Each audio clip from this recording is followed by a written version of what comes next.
Today I'll be showcasing the new Joker Arta, which looks really nice. Press G with Joker Arta to do a dash cut. Just like this. Does a lot of damage, mostly because of the 25% increased damage from the Joker Arta. And it also has a much shorter cooldown than Quinx's. And it'll also go wherever your camera is facing, but it'll override that if you're moving in any direction, even with shift lock. Whatever way I'm moving, if I hold A and D, I'll go diagonally to the, or like backward left-ish. So you can move it with your camera, or you can move it with whatever direction you're moving. Which I think is really nice, because you can use it in a bunch of different ways. You can always just use shift lock and press it to go forward, or you can, you know, you get it.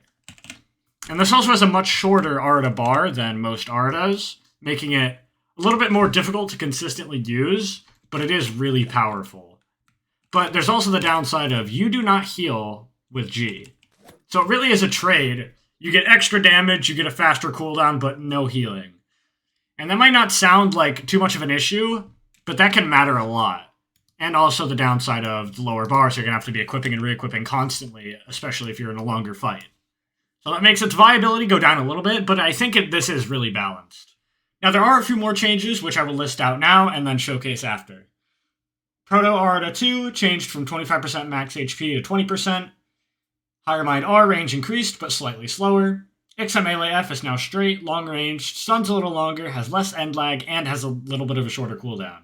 And the ranged E is now faster, so it'll go right up and then right back down, and the cooldown is a little bit shorter. And the Melee R animation is improved. Now I'll start with Hexa because this is the biggest change. So the Melee F, instead of being a big circle, is shot out in front of you for a much larger, or a much further distance. You can stun people from really far away, although you can't really use it as an AoE stun anymore. So I wouldn't say this is necessarily a nerf. It depends on, I mean, I don't use Hexa, so I'll leave that up to people who do. But it could be seen as a nerf, it could be seen as a buff, just because of the range, but non-AoE. And the Melee R animation is now like this, rather than like going side to side. Honestly, I prefer the other animation, but I really don't care. And the ranged E is very, very short in comparison, and the cooldown is a little bit shorter. You also can't aim it with your mouse anymore.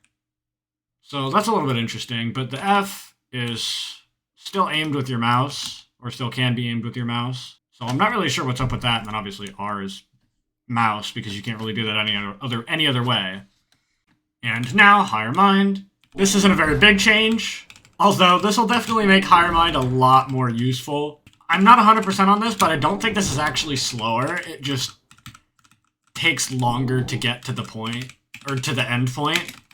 Or I guess it would have to be slower, because you could just change the distance and not necessarily the time.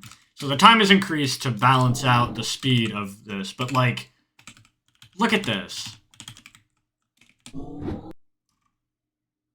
That's like 2.5 dashes away, and you can dash with it, so it's literally like, you can go like 3 dashes in front of you.